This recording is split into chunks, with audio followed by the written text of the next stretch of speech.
The philosophy that destroys all beliefs.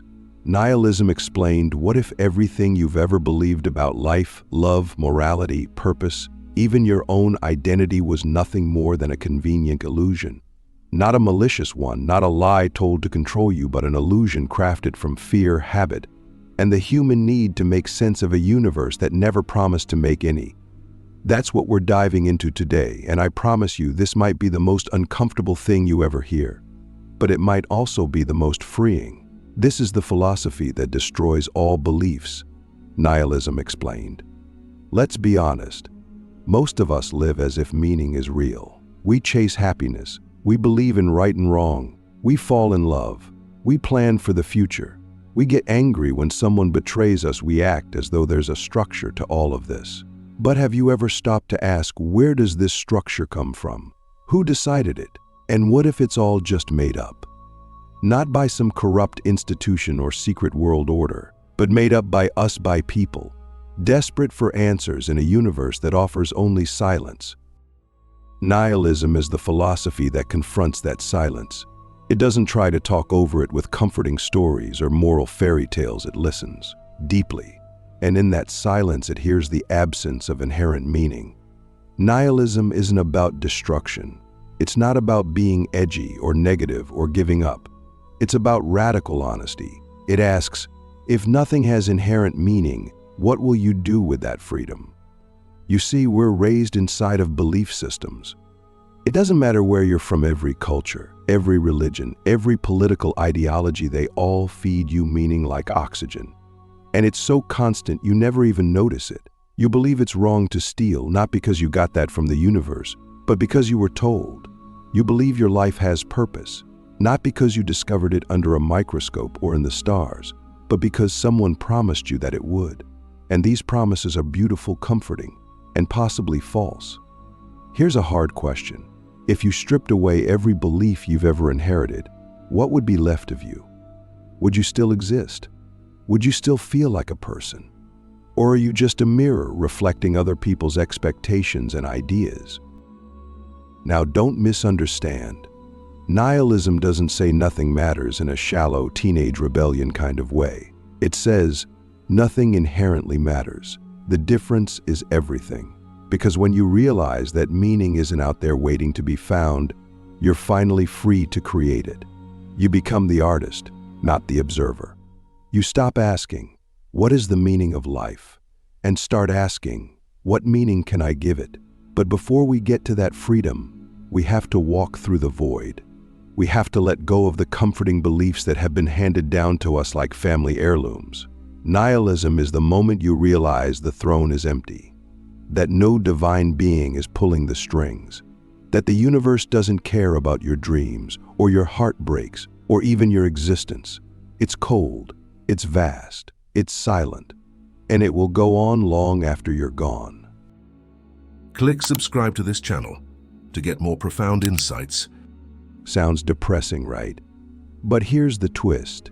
In that silence, there is peace. When you stop believing that life should be fair, suffering becomes less personal. When you stop assuming there's a cosmic scoreboard, you stop performing and start living. When you stop believing you have a destiny, you begin to make real choices, not out of fear, not out of obligation, but out of freedom. Let me ask you something. If you knew with absolute certainty that nothing you ever did would matter in 1,000 years, would you still do it?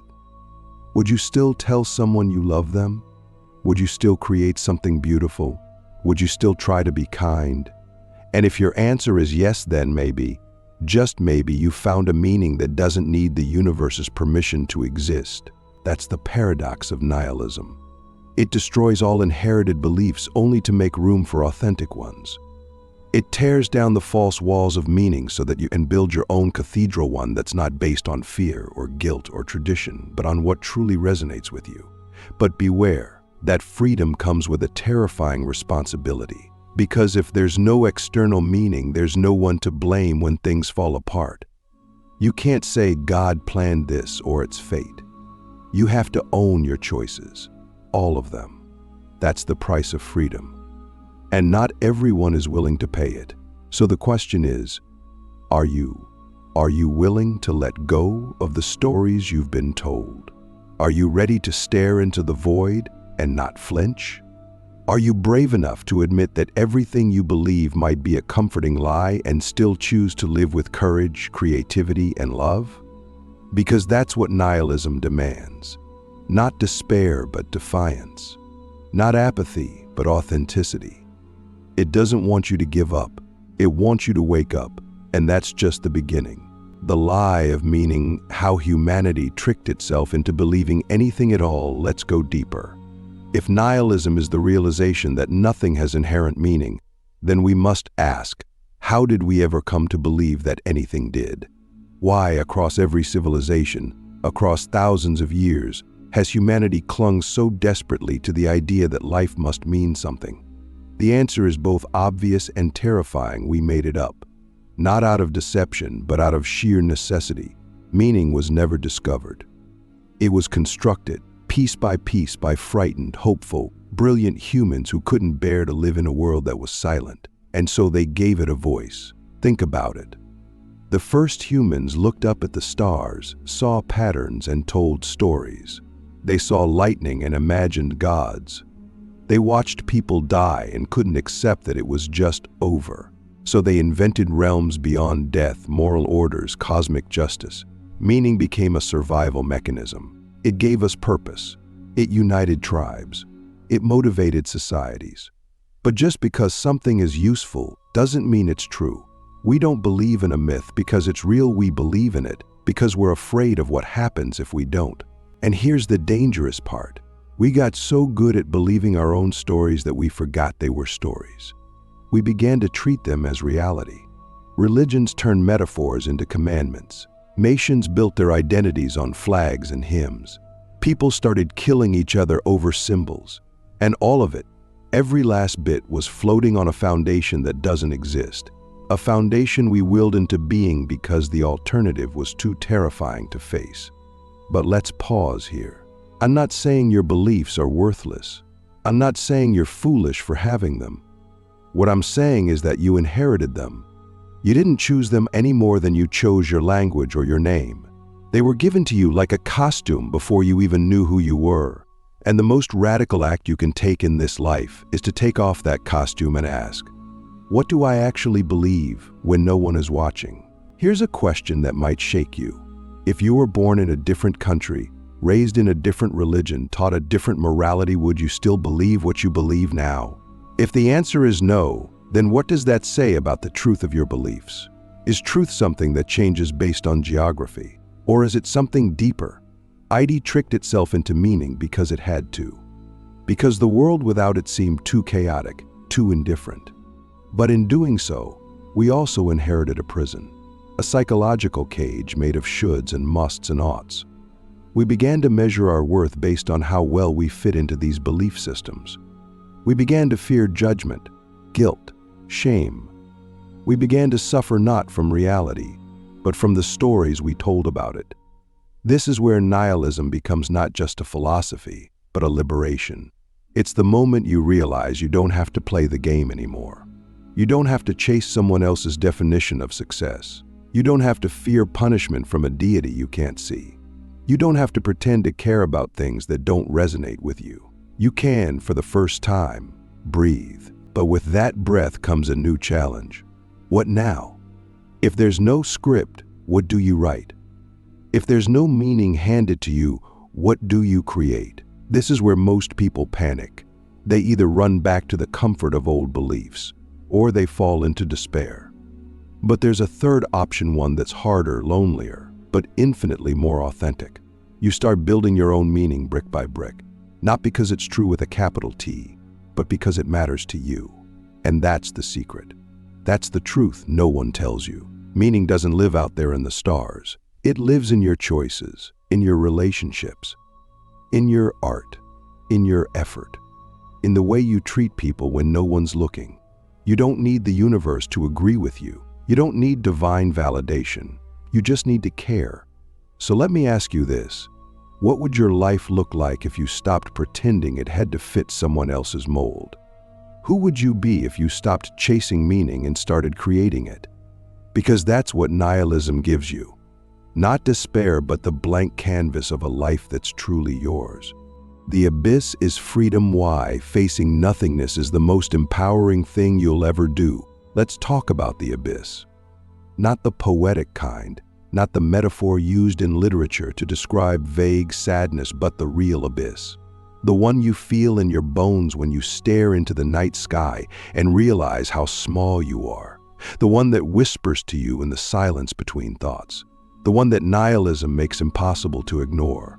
That abyss is the place where all meaning unravels, where all beliefs collapse, and where the very idea of you starts to dissolve. And yet here's the paradox. It's also the most empowering place you will ever stand. Because when nothing is given, everything is possible. We often fear the abyss because we've been taught to fear emptiness. We're conditioned to believe that certainty is safety, and that structure equals sanity. Most of us spend our lives running from uncertainty, desperately trying to patch the holes in our belief systems with more beliefs, more distractions, more noise. But the truth is, the abyss isn't your enemy, it's your liberation. It's the only place where you can begin again, not as a puppet of tradition, not as a product of programming, but as a conscious creator of your own existence. When you fully accept that nothing has inherent meaning, your first reaction might be despair. That's natural. It feels like the ground beneath your feet has vanished. But if you stay with that feeling a little longer, if you don't run, something else begins to emerge. A strange kind of clarity, a calm. You begin to realize that the ground was never really there to begin with. What held you up all this time wasn't truth, it was belief. And now, without those beliefs, you are floating in infinite possibility. That's terrifying, yes, but it's also the definition of freedom. Think about this. If nothing matters inherently, then you are no longer bound by guilt that wasn't yours, by rules that were written by people you'll never meet, by roles you never chose to play. You are no longer obligated to chase the career your parents wanted for you. You are no longer required to pretend belief in a God you don't feel. You are no longer shackled by the idea that success or love or morality must look a certain way. You are free, utterly and completely free to build your life from the ground up. But with that freedom comes weight, responsibility, because now there's no one left to blame. You can't hide behind tradition or religion or culture. If your life is meaningless, then whatever meaning it does have will be the one you create. And that's not easy. That's not a weekend retreat or a motivational quote. That's a daily, brutal, beautiful act of self-authorship. It's waking up every morning and asking yourself, what matters to me today? Not what should matter, not what used to matter, but what actually burns in your chest, even when no one is watching. Here's something most people never consider. Maybe the abyss isn't something to fear at all. Maybe it's the birthplace of authenticity. Maybe the people we admire most, the artists, the visionaries, the rebels, the mystics, they weren't afraid of the abyss. Maybe they lived in it. Maybe they looked into the nothing and saw the raw material of something new. Not because they had answers, but because they had the courage to ask better questions. So let me ask you one. What would you do if you weren't afraid of meaninglessness? Would you stop pretending?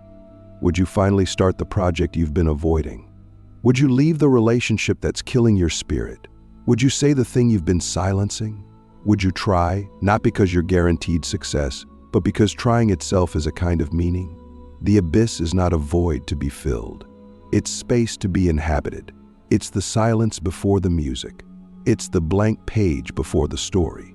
It's not there to crush you, it's there to invite you, to dare you, to see if you're willing to live without a script. And if you're willing to face the nothing with open eyes and an open heart, then you are freer than most people will ever be. Building meaning without belief, how to live authentically in a world that promises nothing, so we've stared into the abyss. We've watched our beliefs dissolve into silence. We've accepted that meaning isn't handed down from the stars, from gods, or from tradition. And now we're still here, breathing, thinking, wanting. That's the miracle. After everything falls apart, we're left with something raw and human, the desire to live. Not just to survive, but to truly live, to feel, to create, to matter not because the universe demands it, but because we do. And that's where authentic meaning begins. Living authentically in a world that promises nothing is not about embracing chaos. It's not about becoming reckless or detached.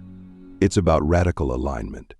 It's about choosing to live in a way that reflects your deepest values, knowing full well that those values are your own. Not inherited, not imposed, chosen, and that changes everything.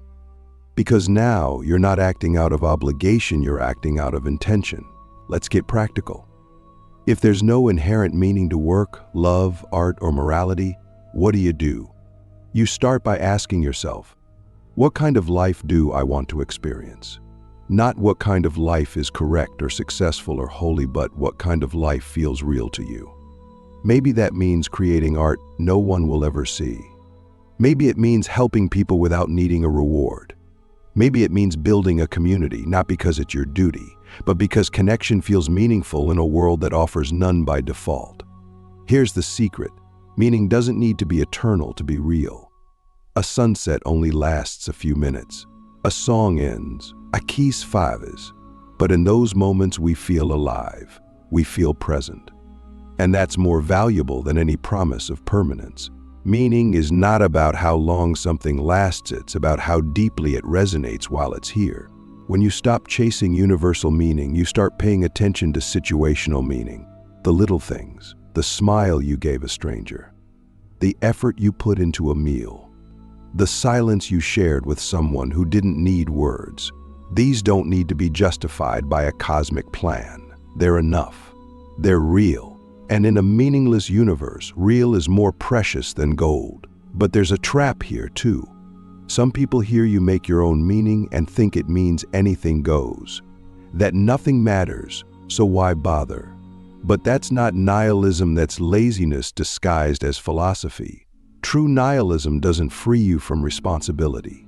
It frees you into responsibility, because now you are the author. Every choice you make is a statement of value. Every action says, this is what matters to me. And if you lie to yourself, if you pretend to care about things you don't, or ignore the things you do, then the only one you're cheating is you. So here's one final question. If no one could see you, if there were no rewards or punishments, what kind of person would you choose to be? That's not a hypothetical. That's the beating heart of authentic existence. That's the kind of question nihilism forces you to face, because it removes all the external noise and leaves only the raw truth of your desire. Live as though your life is a work of art. Not because it will be displayed in some cosmic gallery, but because you are the only one who will ever experience it from the inside. Make it beautiful for you. Live boldly, not because it matters, but because you do. Because even in a meaningless universe, your experience is your own, and that alone makes it sacred. This is what nihilism offers, not despair, but the most honest kind of freedom. The kind that asks nothing of you and yet demands everything. The kind that strips away illusion and leaves only the real. The terrifying, exhilarating, liberating real. And the truth is, that's all we ever needed.